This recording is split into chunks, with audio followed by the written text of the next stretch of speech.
All of you that are joining us tonight, thank you very much for hopping on. We appreciate your time. We are going to be talking about physician relationships with two guys that have been doing a lot of this for quite some time. Contrary to what Eddie just shared, he has been practicing one or more of those things he got a degree in for at least a week, longer than a day. I'm Michael Cohen, CEO founder here at Awaken to Sleep. You guys know that already. Most everybody that's on here. We do CEs for this. We do it when you show up. So we'd love to spend an hour with you. We'd love to entertain you, make you laugh, hopefully not make you cry, and give you a couple of nuggets that'll help you work with the local docs that have patients that you need to be working with. So that's our goal tonight. As you know, the CE, stuffs. We're going to have a survey that takes you X amount of seconds to click 4 or 5 left clicks on your mouse. You get a link from that in your email. I promise it's in your inbox after the webinar, not before. We'll also have it in the chat later. Speaking of the chat, please respond to our questions in the chat. We'd love to hear from you. In fact, first question, so you can start practicing this. Where are you tuning in from? Tell us who you are, where you're coming in from tonight. If you have burning questions for these gentlemen, we tried to take at least one question from everybody when you registered. We've boiled that down into a handful of slides. But if you have burning questions and you showed up tonight, we're going to answer your questions. Please stick those in the Q&A. I already see one in there right now from Phoenix. Kelly. Thanks so much. What's that? Phoenix, 120 degrees every day, for God's sakes. I was out there last weekend. It was 117. It was crazy. The gates of Mordor. That's Indeed. where we were last Indeed. week, man.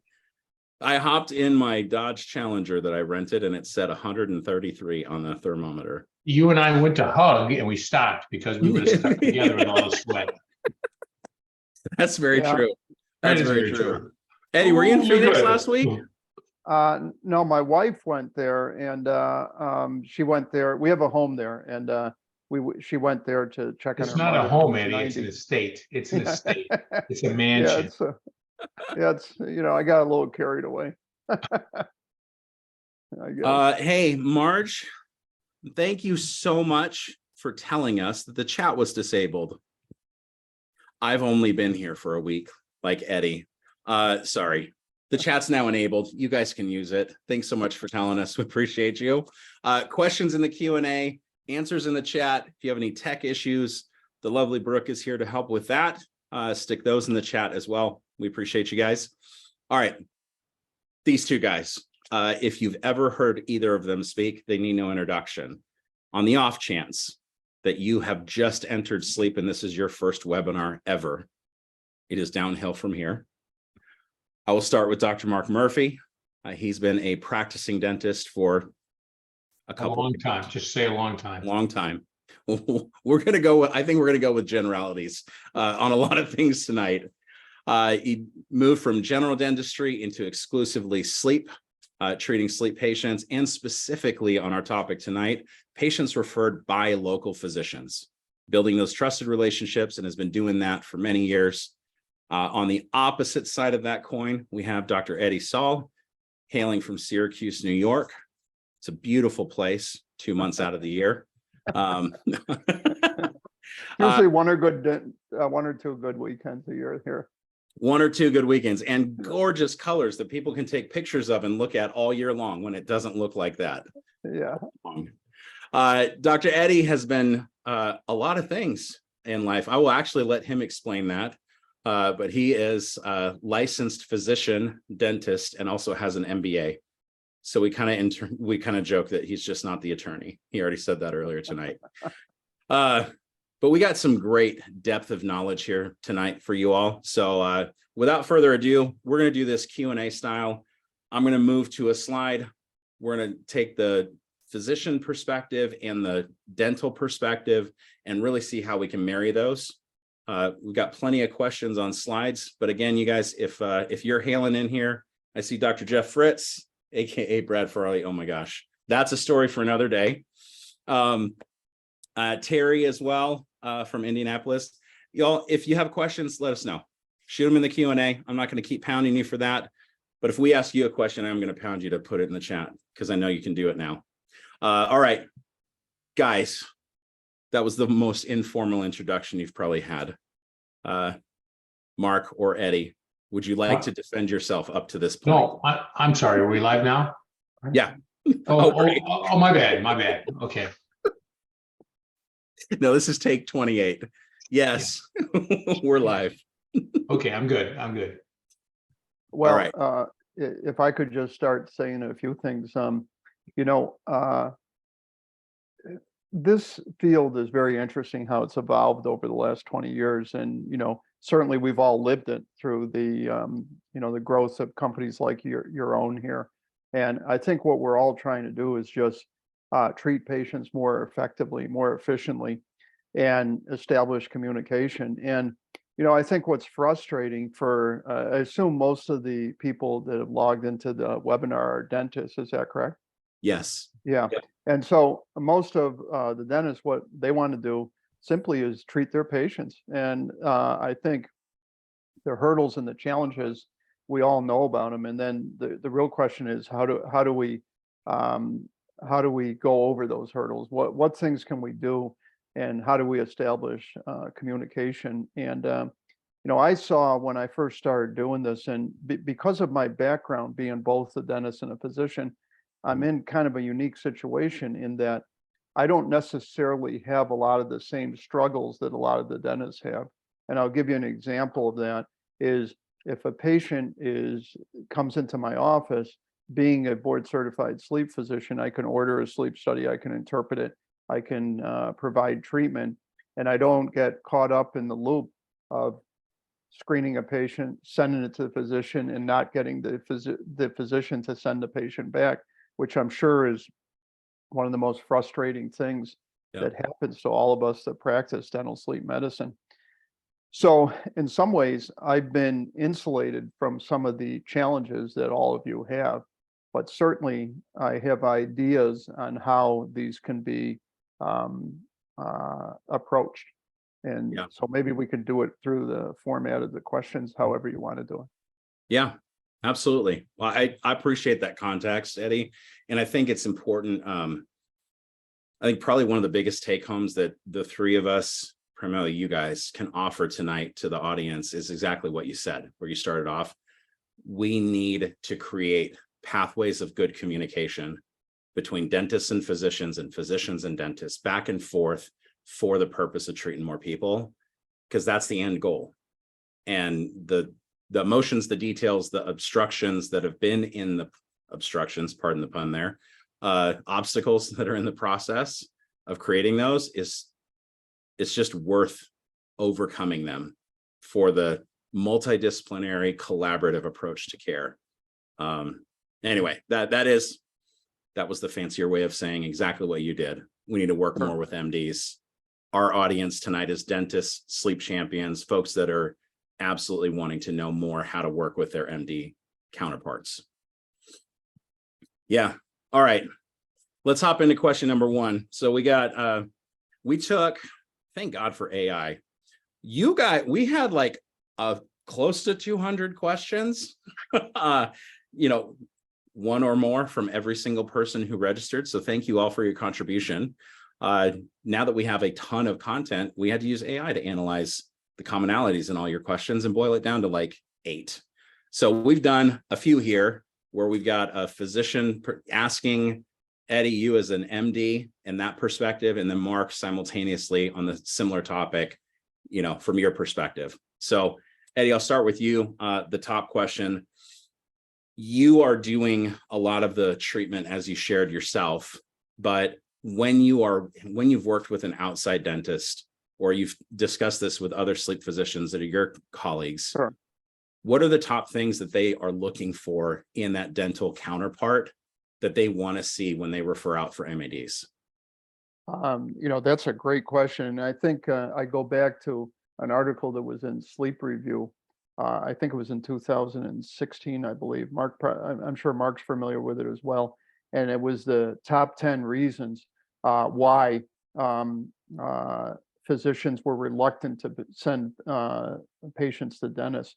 And, it's interesting, when you look at some of the reasons, one is they wanted to know they were concerned about, of course, efficacy, because a lot of physicians have the mindset that oral appliances don't work, okay? Or if they work, they don't work predictably. So I think that when physicians, I mean, I see this every day in my office, where a patient has come from a pulmonologist, and now I'm having the role, let's say, as a dentist, because I'm going to provide oral appliance therapy. And they saw somebody in the clinic, at the pulmonology clinic. It might have been a PA, nurse practitioner, or the physician. Chances are it wasn't the physician. It was an extender who tells the patient, oh, you can't have an oral appliance, it's not going to work. So I think that a lot of physicians have the mindset still in this day and age. I mean, it's absolutely incredible that physicians who are sleep physicians could actually think this way, that oral appliances don't work. So, I think that that's one of their concerns. There's concerns about, and I'm sure Mark will talk about this, side effects. A lot of physicians, maybe they had a patient here and there that had a TMJ problem, or had a bite change, or had some dentally related side effect. And so that can color their opinion. Another thing they often say is they're concerned about is, and we all know this, everybody here that's on this webinar, is the dentist in the network or not?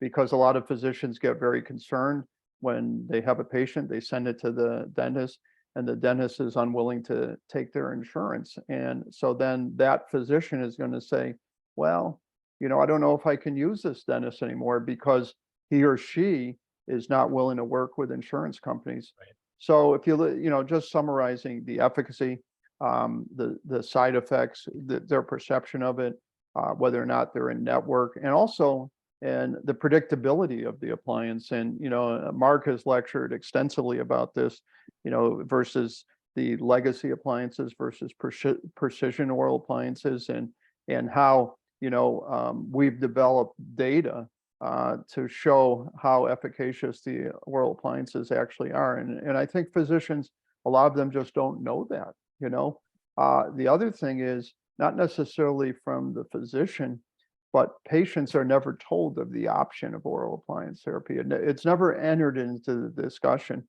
And sometimes the way they find out about an oral appliance as a treatment modality is from a friend, a family member, whatever. Right. So, I would think those are, and then the other thing is, I think too, after the patient's sent to the dentist, a lot of the sleep physicians want to see the patient back and manage the condition. And, dentists will often do efficacy tests, which I think they should, quite frankly. And then what happens is the physician, it's the communication, I would say, in that respect. So I would throw those out as the, top 5 things.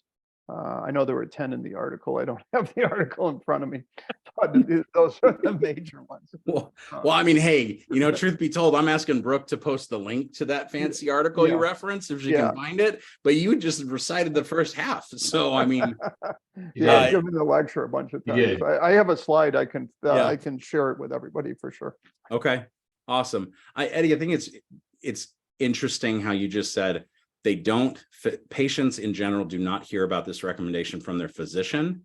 They get a test, they try CPAP, and they hear about it from a friend or a family member, which makes sense. Dentists, if you're listening, which makes sense why your patients are they're comparing what you do to an Amazon Z Quiet. Because if their friends talk to them, where do they look? Where they buy stuff.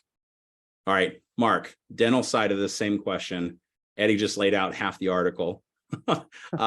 You can be as in depth or shorter, but as a sleep dentist who successfully worked with docs, how'd you position your practice and what you do in a way that starts checking those boxes? So Eddie's right on in terms of and you mentioned it with the comparison to over-the-counter solutions. If we look back just a few years, the solutions that we had in oral appliance therapy were very poor. A lot of side effects, excessive protrusion, a lot of bulk side effects, pain, discomfort. They didn't have very good efficacy or compliance. So with precision oral appliances, that's all changed, and that's really cool. To Eddie's point, the side effects are important, but so are insurance coverages. And so if dentists are setting themselves up as cash payments for $2,500 or $3,500 a device, long term, that's not going to be a successful strategy, because physicians want their patients to be under the medical coverage. And so it's okay for a dentist to set up a program where they're starting in dental sleep medicine and they decide that they just want to do cash for right now because they haven't figured out the medical insurance billing. That's fine. That's absolutely fine. But that can't go on for 12 months. That could go on for 3 or 6 months while they're figuring out how to do oral appliance therapy. But once they figure that out, the insurance component and using better devices are a strategy to embracing the relationship that you want to have with physicians that are board certified in sleep, for sure. Yeah, I think that's a good point, Mark. I mean, we've seen such a tremendous influx of people, independent dental owner operators. So, you know, the independent dentist that says, I can't do medical billing and sleep at the same time. I got to do one. Let's figure it out. I totally get that. They start that way, but I mean, in our coaching, one of the things that we say is, look, it's not a hard out of bounds line. There are some exceptions, but in general, if you're going to go outside the four walls of your practice to get referrals from physicians, if you go to a cardiologist and they refer you to an ENT, and that person is a boutique practice, you expect to know that before you walk in the door. It's going to be cash up front. It's going to be a membership. This is what it looks like. That's a very uncommon thing in medicine. Absolutely. So that outside the four walls, we've got to have the medical insurance conversation. And if that's not part of the program, that needs to be something. It's a lever that gets pulled in this process. Totally agree. Yeah. Okay. Next one. I'd rather keep your faces big, all due respect, because our slides all look the same with different words. So I'll just I'll just read appropriately. Okay. Eddie, for you, could you share an example, since you are a good storyteller, when you changed? You mean bullshitter? You mean bullshit? No, hey man, I'm trying to be PC on this thing. No, I play golf with this guy. I'm telling you right now. When do you see the shift happen? Your shift happened to this from CPAP only to oral appliances early.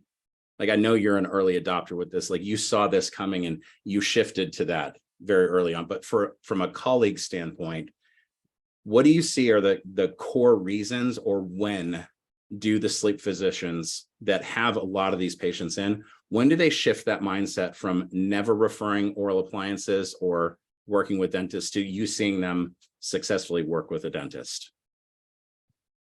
You know, that's a hard question to answer, and I'll tell you why. Is because things in medicine change very slowly. And I was in London on June 7th. I gave a talk to the Royal Society of Medicine. And what they looked at is they presented what was the evidence for oral appliance therapy, hypoglossal nerve stimulation, and primarily those two modalities, and myofunctional therapy and things of that nature. And the reality is that a lot of physicians who are very academic, let's say an academic physician, they're going to have in their mindset, they want to see peer-reviewed controlled studies showing data for why they should use an alternative treatment with respect to CPAP. So that's the academic physician. Then you have the physician that's in private practice. And I think most of them, they don't live in this fairy tale world. And, they're the ones that, a lot of people in academic centers, they write papers, they do all sorts of things. They see very few patients, actually, when it comes right down to it. But when you're in the trenches in private practice, I think that providing that you really care about what happens to your patients, then you're going to see the failures. And it's up to you to determine, what do you do with the patient? I mean, we know that, in the 42 years that CPAP has been around, the compliance or adherence has not really changed, despite all the technological advances, quieter machines, easier to clean, etc. And this is before the the recall of the Philips machines. I mean, the statistics haven't really changed. That being said, I think that a lot of us just do things the way we always have done them, and we're creatures of habit. And I think that probably the best way to break down that barrier is the dentist who is treating a patient with oral appliance therapy, sending a letter, contacting the physician, sending an email, showing what the results are, and just over and over and over again. And I think that unless you're not looking at these things, the physician has got to say to themselves, hey, maybe I shouldn't be using CPAP on everybody. And Yeah. I think, the problem is sometimes patients are made to feel like it's their fault. And, they go through 3, 4, or 5 different masks. And I guess I would ask a physician, why aren't you willing to try something different? This isn't working, and is it better off to keep trying to push CPAP literally down somebody's throat if they're not going to use it? And but I think probably one of the big issues is a lot of groups are big groups, and the physicians may not see the patients. They delegate it out to a PA or a nurse practitioner, and often they may be told what to do. They're busy. They come in and they don't really discuss options with patients. It's sad because the reality is all the sleep studies will show all the various things that were discussed. And Mark knows, and we all know, they didn't discuss all those things. It's just spit out through the, the EMR, all the various things. So, I think that there are clearly physicians that are oral appliance friendly, and physicians that are oral appliance skeptical. And so the issue is if you can convert that skeptical to a friendly one, then that's how you move the needle. And I guess you got to do it with some results, relationships that you build. And some physicians are going to be open to it, and some are just going to be closed-minded, and that's a challenge, breaking through the closed-minded physician. Yeah. Results, relationship, and research. Right. Wow, that's a 3-point sermon on how to get more sleep apnea patients from MDs. Mark, can you tell us, similar vein, slightly different question. You've converted a lot of those skeptics over time. Yeah. Tell us how. Maybe give us a good story. So I think I think there's the old and then there's the new. And so when you look at the old, look at old devices, old appliances, old construction techniques, old manufacturing. It's what we had. It's all we had. And then we look at today, you say we can do things differently. And whether that's automobile safety or cell phones, anything, it doesn't matter. And so with oral appliance therapy, we have smaller devices that are more precise, better results, better efficacy, better adherence, and data and studies that show that. So having discussions with physicians, and Eddie can tell you, if I come in and I say, I can do this, I can do that, he doesn't care. If I say, here's the studies, here's the data, here's the science, Eddie will listen. And so the critical issue is not just saying that you can do it, but proving with science and studies, data and interpretation and analysis that you can. And I think that's been really successful for precision oral appliance therapy, which has been great. Cool. Okay. Dr. Eddie, if Dr. Mark is trying to give you research articles, how do you want to receive those? Is it printed? Is it faxed? Is it emailed? Is it as a busy physician? That's a great question. You see a ton of patients. So how do they actually do this in a way that's effective? Well, I think, there's going to be some difference of opinion in how different physicians would like this. We all use email, but quite frankly, you get an email with a link to an article and you're busy, you may never even open it up and look at it. Okay. So probably I think one of the best things would be is a 1-page abstract of the article, a summary of it, and maybe you print it up, get it laminated, and drop it off at the physician's office. Maybe the rep from one of the appliance companies does a lunch and learn and hands out, 2 or 3 different studies or posters that we've done in the various scientific meetings. Pictures go a long way, and pictures, a few diagrams, a few graphs. I think that, the problem is we're all busy, and you're just bombarded with information from every aspect, every part of your life. So maybe a few summary papers, 1 page, 1 or 2 diagrams, pictures, some of the data, the results, and I think that would be the most successful. Do you Got agree it. with that, Mark? Or I do. I think that what our sales rep have found is that they have to make multiple calls, 2, 3, 5, 7, to a medical practice before they can get some time with the decision makers. And so all of those visits, notwithstanding, at some point in time, they need a 5 or 6 or 7 or 25 slide deck that they can present in 10 minutes or 30 minutes during a lunch and learn. Yep. And so it's a question of, can they peck at Eddie's office? Can they peck at Eddie and get his attention by saying, hey, we got a different device, we got a different response, we got a different efficacy, we got different adherence, so that Eddie will say, well, tell me more about that. And Yep. finally he gives him 10 or 15 minutes, or he gives them a half an hour and they can buy lunch. Yep. And that's when our reps go in and they can present that information, and the data is compelling. But to Eddie's point, it's about getting the access to Eddie. Yep. Not the data. The data is compelling. It's getting access to Eddie. Yep. And so that's where a sales rep still has to have some savvy and some, Yeah. Provence to be able to do that. Yeah.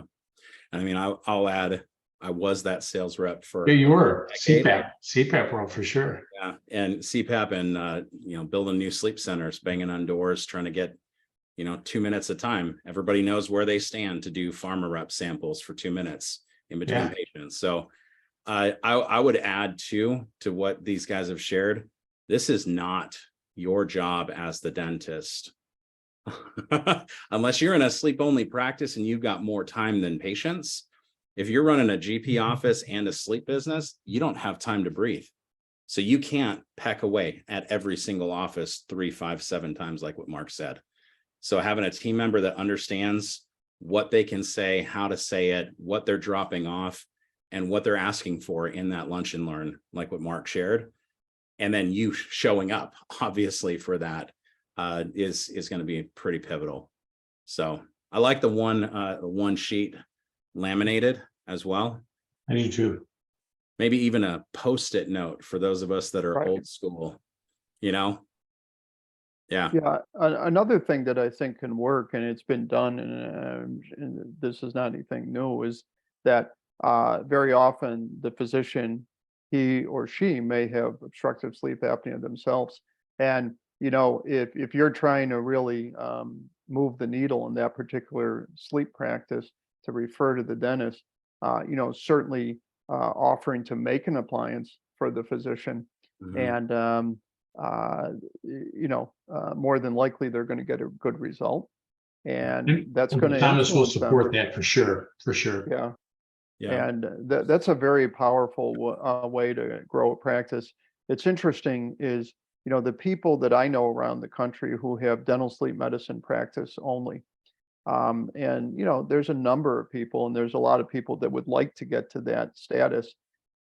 They've all figured out over a period of time how to generate the referrals, how to run the dental sleep medicine practice. They often start with doing, dentistry and some dental sleep medicine, doing it on certain days, mix it in, and then, if the dental sleep medicine portion of the practice grows, they really have to concentrate on that. But it's interesting, the people that, and we all know a lot of these people that have been successful in that, it's taken them some time, and they have gone out there and met with physicians, done lunch and learns,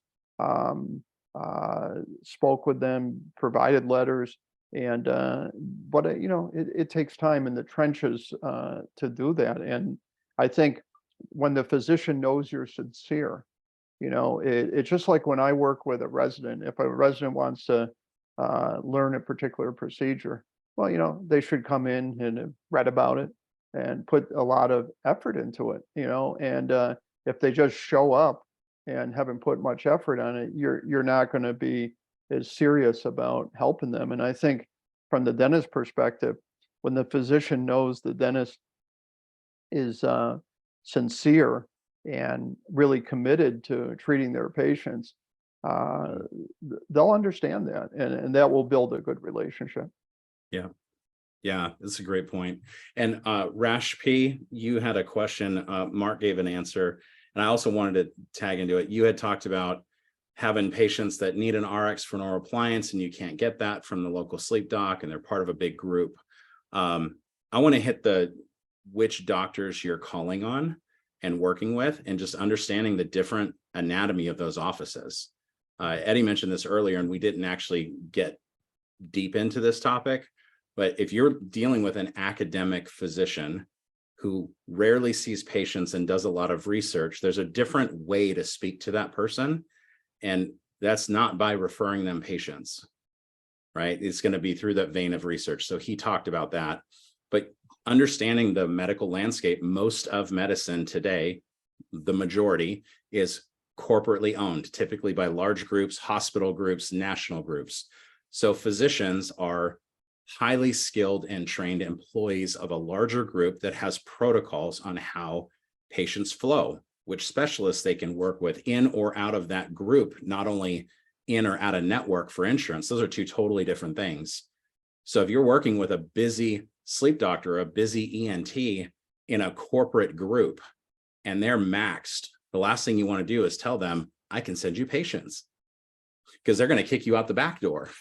Right? I mean, respectfully, we all want to treat more people and help more people, but if they're overwhelmed with volume, speak to that pain and offer what you do in your lane as the triage point. You can be this. Here's how you make their referral to you simple. And here's the way that you're going to communicate back in a simple format. Folks that are trying to grow their practice and they still own that business, sending them patients and reciprocating as, you do great work, I'm going to send you the patients in this category. How do you want to receive it? That's going to be a huge help. So Rash P, thanks for the question. I know that was a slight deviation from your main point, but knowing who we're calling on is important. No different than if people are calling on you in your practice, they've got to know who you are and what you need, what you want to make your practice run and treat more patients. One thing I'd like to add, if I could, is that I think sleep dentists building relationships with ENT doctors or otolaryngologists is a very fruitful avenue for growing your practice.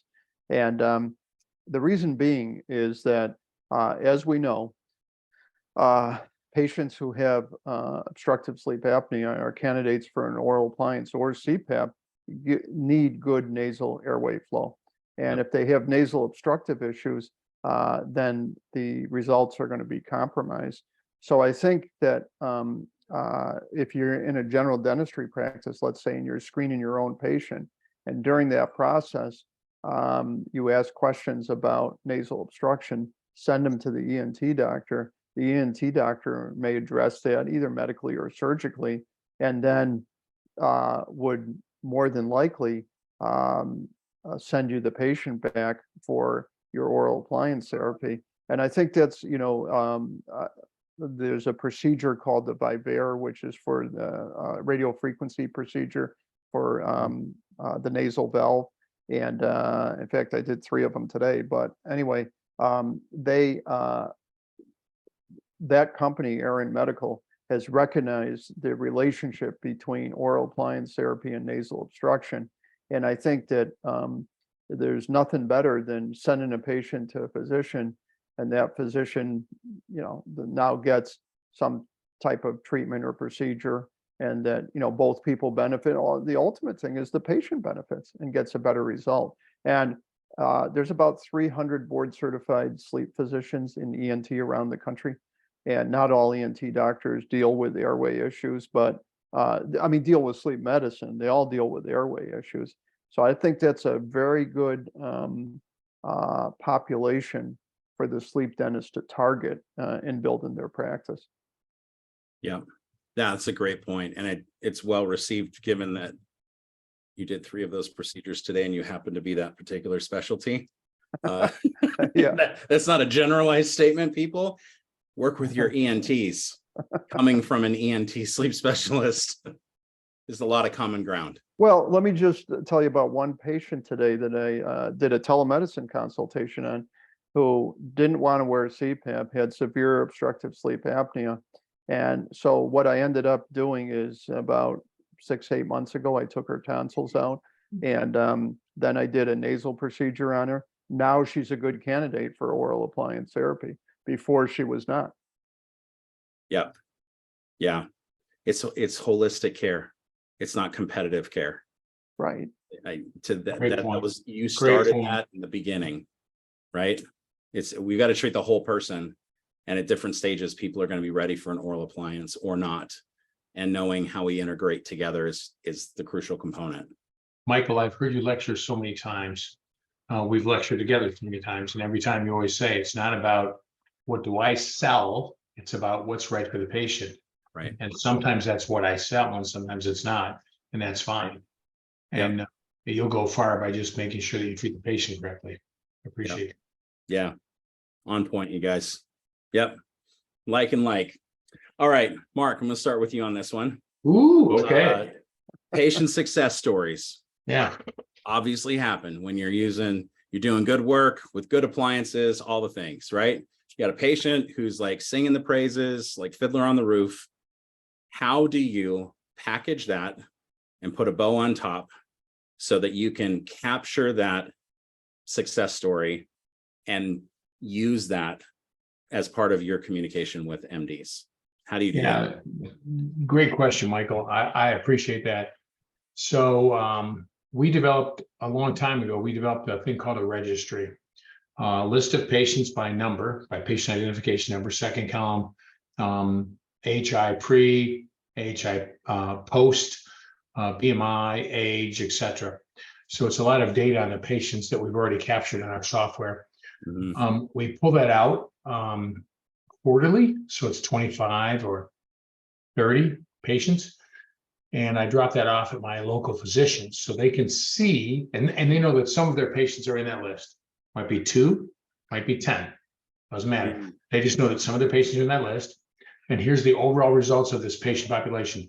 Eddie and I have used the same sort of data for studies that we've done, that we've worked on together, where we've looked retrospectively at groups of or populations of patients and how well they've responded to oral appliance therapy, how much dose we took, how much mandibular advancement was in place, how far we had to take them to get them into therapy, how many side effects we experienced, et cetera, et cetera, et cetera. And it's rewarding when they look at a group of 50, 25, 50, and say, wow, this is 90% or 94%. Eddie always likes to beat me by 1 or 2. I think he lies, cheats, and steals, but that's a different issue. I can't fix inclusion criteria. Exactly. I can't fix it here, but he always beats me. But he's treating their nose and then their airway, so I don't have that opportunity. We get 90 or 92% oral appliance efficacy for mild to moderates, and 80% if we include severes, and that's outstanding. And they see that and they're like, wow. And it's in a package where there's one of my cards on top, and I've asked for some more of their cards so that I can refer more patients to them, because you always want to make sure that the conversation, is, a lot of people that have gone before us have told us that what's in it for you, not what's in it for me. Yeah, that's a radio station everybody's listening to, but that registry has been just a huge asset for us and many other dentists to communicate with their patients how successful our appliance therapy has been. Got it. Awesome. Eddie, how, as a physician who's receiving that information, obviously you guys are competing on this, but let's say you weren't creating your own registry to compete with, Mark in Michigan. It's not a competition. He just flat out wins. It's only a race when there's competition. No. I know, exactly. That's what I think. But I mean, as the busy physician, Mark's got this great data set of all these wonderful cases, and he's honest with it. And here's the pre and post, here's the BMI, and there's no HIPAA issue because of the patient number. That's Right. point of clarity for everybody listening to this. You're not sending all your patient names out there. But Eddie, when you get something like this, does that compel you? Does it initiate a conversation? What's the outcome from something like that? Or maybe a better question is, how can these dentists that are seeking these relationships, they're trying to create that bridge. How could they use information like this to help start that conversation or continue it to be more collaborative? Okay. Well, for me personally, because I am a dentist in addition to a physician and do oral appliance therapy, I don't have to be compelled because I utilize oral appliance therapy. The high majority of the patients that I see and treat, and then there are patients that are referred to me specifically for that. So let's pretend that that didn't happen in my office, and I was a physician, sleep physician who didn't do oral appliance therapy, wasn't a dentist. How would I look at the information?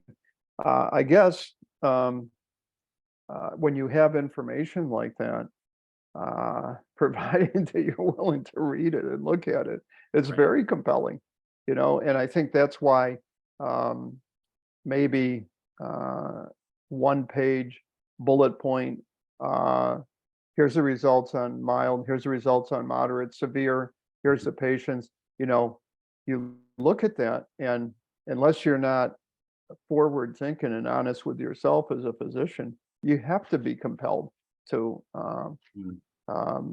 utilize that form of treatment, and at least that's the way I would look at it. And Yeah. I think the problem is that a lot of physicians are busy. They're delegating a lot of the work to physician extenders, and they're not really looking at things that carefully because they're busy. I mean, Yeah. that's what I think. And then they have their own mindset that oral appliances don't work. And I guess the more data you show them, without, you can't go into a 45-minute lecture. I mean, you have no chance of that being successful. Yep. But I think too, maybe just writing a note, because how many times you've heard this, Mark, or, oh, that patient has severe sleep apnea. They're not a candidate for an oral appliance. Yeah. And so you treat a patient and you have a great result, and you send them a note here, and here's what happened with this patient. And that's got to raise some eyebrows and make them think, wow, it can really work on somebody like that. Yeah. So I guess it's the communication, but having the communication be in a form that, you just get a really short window of attention from Yeah. a lot of physicians, except me, I pay attention. But no, you get a short window of time, and it's very hard. That's why it's got to be very concise, to the point, and almost like a playing card. It could be even smaller. Yeah. Yeah. You keep hitting this home pretty hard. Folks, we don't have a lot of attention span with MD. We don't have a It's true, relationship though. with. Yeah. Right. We got to know that. I mean, respectfully, the pharma reps and the med device reps, they know this and they own it. And they're walking the device. I mean, Mark, you talked about it. Your reps that are going in, they're pecking away. They're not asking for 45 minutes on a first date, guys. They get 10 minutes, it's magic. Yeah. Right. I mean, you're dropping a card with a smile and you're asking for the best day and time to come back. This is a repetitive, effort-driven thing. But Eddie, I appreciate you driving home how little time and bandwidth they're going to get, because if they hand a bunch of studies, 4 or 5, 6 studies to a doctor, that's not going to get read. Right. Chart notes for review are likely going to get stamped and put in the patient's chart. Something to your point, like Mark, your registry and 3 or 4 take-home bullet points about last quarter's subset of patients. And if you'd like to chat, here's my cell phone number, shoot me a text, like, something along those lines that is informal and the ability to communicate. So we actually have a four slide deck to talk about precision oral appliance therapy and success. And then the dentist could put his registry alongside that so that you could have a five slide deck that could take 4 or 5 minutes. So if you've got just somebody standing at the counter, you've got a very brief period of their time. You have an opportunity to have an impact on them. Yep. Yeah. The only thing I would add to that, it just made me think of this one. I was getting my MBA at SUNY Binghamton. I took a course in communications, and it was a short course. I think we had 3 or 4 hour sessions, And one of the things that this professor said is less is better than more. And what is the single take-home message? That when a person listens to you, categorically, they will understand it. And what did this guy say? And, I know that I've violated that many times with lectures. Mark and we'll laugh about this, how many different slides and studies you show and all sorts of things you go through. And the reality is that the attention span is limited. If you look at a lecture, for instance, in a 50-minute lecture, you're probably best having about 25 or 30 minutes worth of material. And then taking the time to engage the audience. So now you have a situation where you're going to see a physician, short attention span, and you need to have 1, 2, or 3 points that there's no way they can, when you leave, that they do not understand what their point is, And I think the only way to do that is to be very concise, to the point.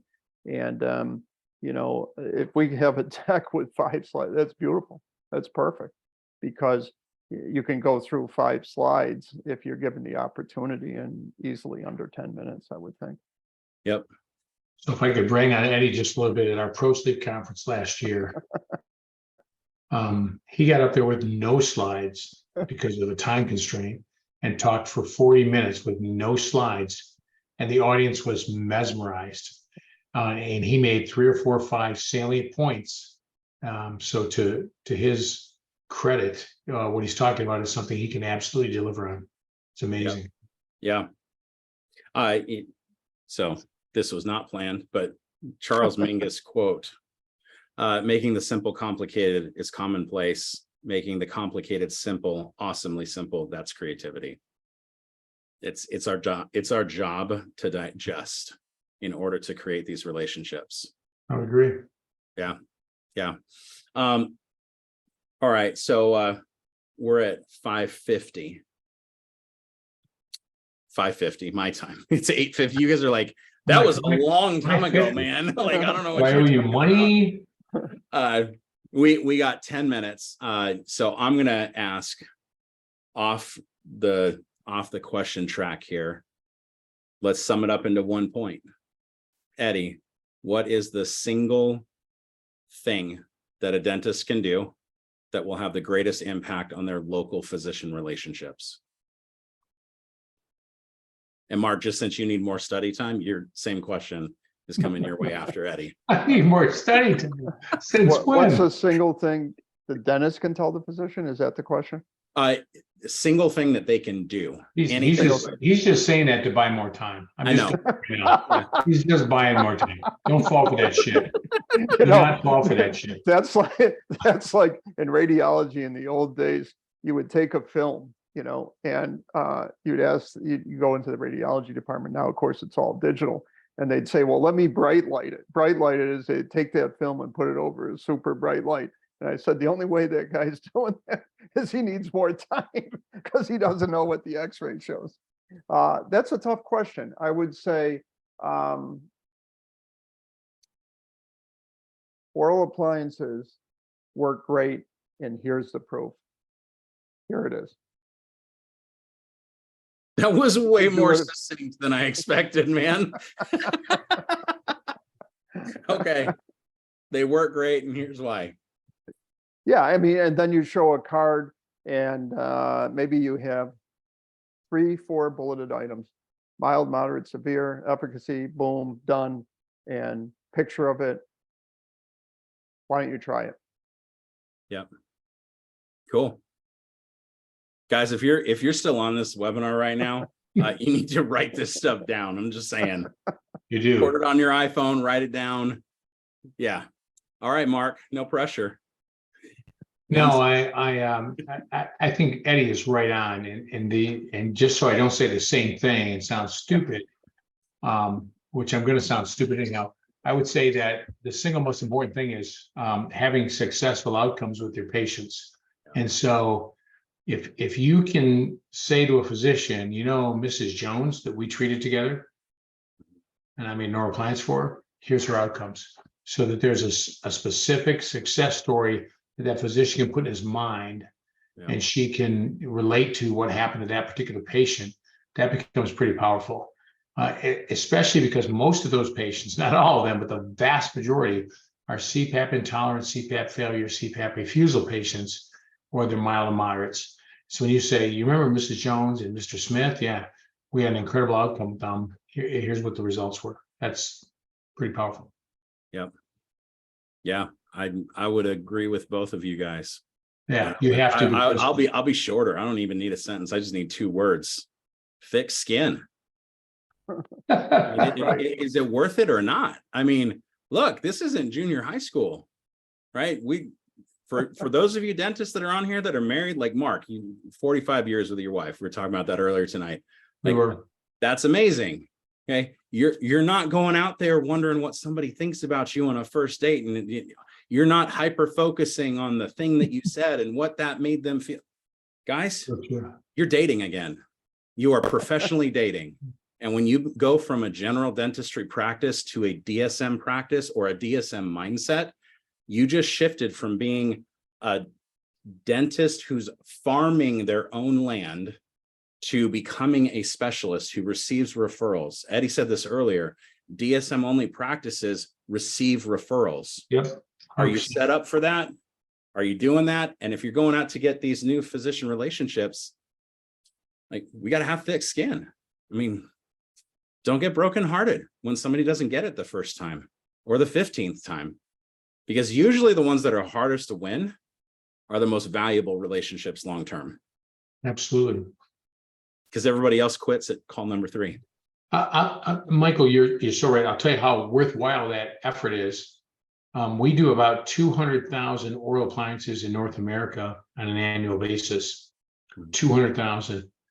And yet there's about 6 million CPAP placements. So if we were to shift the CPAP prescribers just at 10% towards oral appliance therapy, that would be 600,000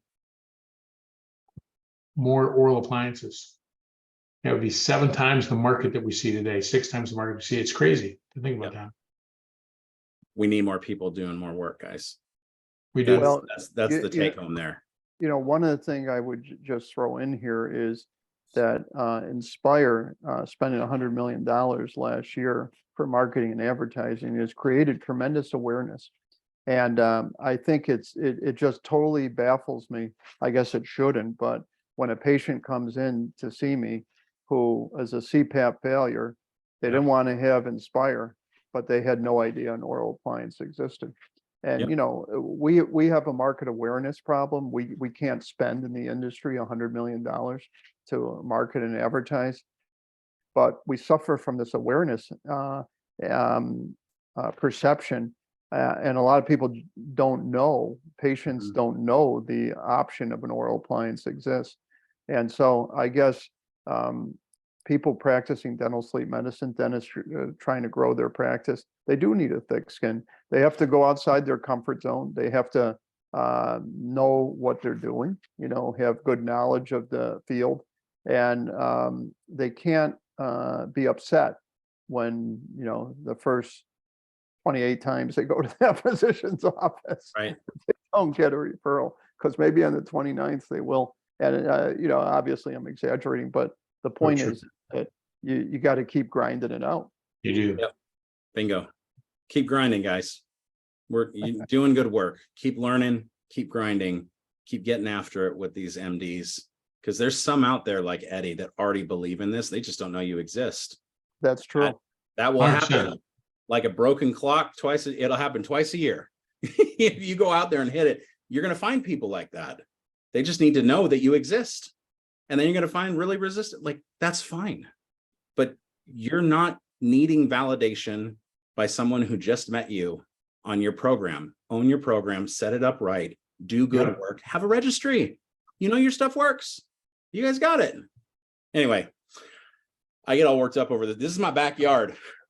So, hey, you guys, at Awaken to Sleep, we obviously host these things. We have an upcoming course that actually talks a bit about this. So I'm going to share that with you guys here. It's our Pivot DSM Masterclass. Awesome. Just awesome. Thank you. We're stoked. It's our maiden voyage back into self-hosting live in-person events. Mark, you guys have experience with this stuff. You guys are doing Pro Sleep in August, for crying out loud, in San Francisco. If you're not registered for that, you guys should be. Thank you. Absolutely. The master class here, you guys, is a very different type of a course. It's a 2-day workshop where we get in the weeds with dentists. 25 offices only are able to come. And we're basically going to show you how to build the practice we've been talking about tonight. So if you are already doing sleep and you want to do more, or you're trying to separate this from your practice, this is a course that is going to show you the granular way to do that. Corporate structure, physician relationships, what your website should look like, in the weeds, all the details. So the other thing is, we are going to be at a very fancy place. As you can see the cool video there, it's on the water on an island in San Diego Bay, September 15th and 16th. awakentosleep.com/masterclass. We'd love to see you guys there. We're going to have a blast on the beach and off the beach. But if you are not interested in a class, but you have a burning question that we didn't answer tonight, we'd be happy to answer it for free. We get on a free coaching call with anybody who has questions. I don't know why that link ain't working there, but it's ugly as junk. Use the QR code. That one works too. Go awakentosleep.com/questions. We got coaches that'll sit with you, talk with you about your practice, your area. Like Mark said, Prosomnus has reps in the area. They're already meeting with physicians. How do you bring that to your office? How do you train your team to do this stuff? We'd be happy to answer that. See if we can help you rise the tide, which raises all ships. We got to do more work together. That's the goal here, guys. All right, we got one more question from Terry. We're going to cap out the hour with Terry's question. Any advice on working with PCPs rather than sleep specialists?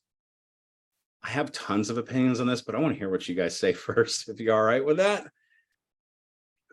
Yeah. I think working with PCPs is a great way to build your practice.